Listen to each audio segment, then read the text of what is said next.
Good morning, Chair. Thank you to yourself and to members of the committee for inviting us here today. My name is Louise Loughlin. I'm the National Manager of the National Advocacy Service for People with Disabilities. We provide independent, professional and free advocacy services to adults with disabilities. We ensure that their will and preferences are heard in decisions that affect their lives.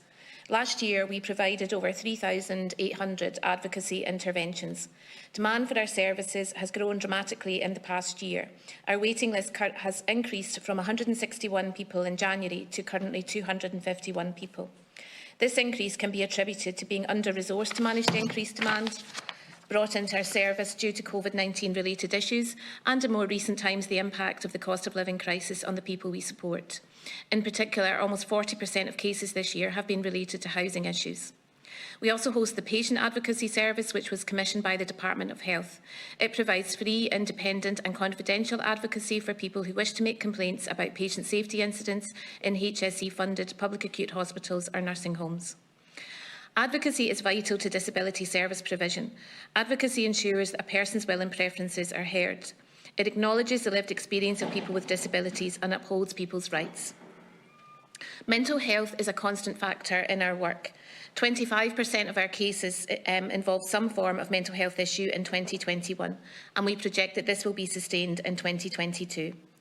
We welcome the reforms to the Mental Health Act, but we would like to underline the importance of completing and implementing those reforms as soon as possible to ensure that it fully protects people with mental health issues.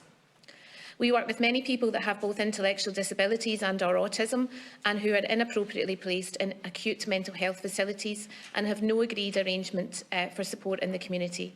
In these cases, there is often disagreement between HSE Mental Health Services and HSE Disability Services with regard to whose responsibility it is to provide those supports. We also meet people living in acute units despite being medically fit for discharge because they have nowhere to go. And I can give you a couple of examples. Anne, not her real name, was involuntarily detained in an acute mental health unit. She had received treatment and was assessed by her psychiatrist as being able to leave the unit, but she had nowhere to go. She presented at her local authority as homeless. The local authority had no available hostel accommodation or social housing available, so they could only offer vouchers for Anne to access bed and breakfast accommodation. The voucher value is €65 per night, but the cheapest accommodation was €85 per night. So therefore, in those circumstances, Anne remained in the acute unit.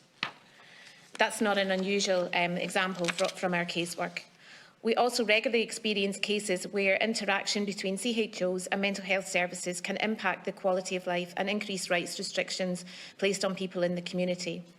Another example is Bill, again not his real name. Bill was living at home with his family while waiting for a funded residential placement. Bill has both a moderate intellectual disability and mental health issues.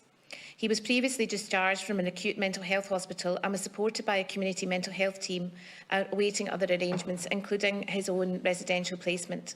There was a long history of discussions for residential support, but no agreement had been reached between the CHO and mental health community services for funding.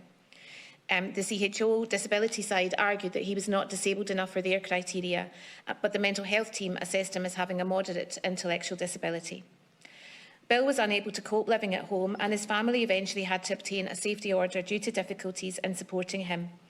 Unfortunately, Bill breached the order and was arrested and spent time in prison as a result. If Bill had had the appropriate support, this situation may not have occurred. We also work with many people with dual diagnosis who face other issues like addiction and homelessness. Many of these people require additional support to move on for emergency accommodation, yet there is no specific agreement to fund these. Many disability service providers state that people in these situations are outside their remit. The criteria for accessing disability services should be expanded, as currently they are frequently cited as a reason not to provide support. We welcome this committee's 2023 pre-budget submission on aligning disability funding with the UN CRPD budget. We were also empowered to see the call for adequate funding for our service so that we can fulfil our role under the Assisted Decision-Making Capacity Act when it comes into force. And we also welcome the Government's recent amendments to the Act, but what we believe it can still be strengthened further. The Act is part of Ireland's response to meet its obligations on legal capacity within the UN CRPD. Article 12 of the Convention outlines that some people will need support to fully avail of their right to legal capacity. One such support is advocacy. The Decision Support Service demand forecast predicts 22,000 people will require some level of decision-making support.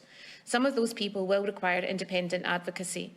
As the Act has not yet commenced, we still don't really know what the impact on our service will be, but we do know that there will certainly be a further increase in demand. Despite the clear role of advocates in the implementation of this Act, there is no reference to the role of independent advocacy in the ADM, and we believe that the Act should place the provision of advocacy on a statutory footing. The Act should contain a definition of an independent advocate. Without those other stakeholders, there might have a conflict of interest who may take on the role of advocate. The definition should focus on the advocate being independent, professional and attached to the organisation. The Decision Support Service Draft Code of Conduct for Advocates contains a strong definition and could be replicated in the Act. Independent advocates should be inserted into the list of recognised interveners under the Act. An independent advocate attached to an organisation should be included as a person in the list of persons whose views are to be considered by an intervener when they are intervening. These additions to the Act should ensure that advocates are protected in situations where a decision-making representative objects to the involvement of advocacy, as there is currently no avenue for the advocate to pursue this other than a complaint to the DSS. That advocates have the right to access documents and data, attend court and other information regarding people they support. And all of that would ensure that the voice of the person is central to the process, especially those with no one to speak up for them, and especially for those with psychosocial and dual diagnosis. These issues are all hugely important to our work and the people that we work with, and I would like to thank the members of the committee today for your continued commitment to support the work of the committee and psychosocial disabilities.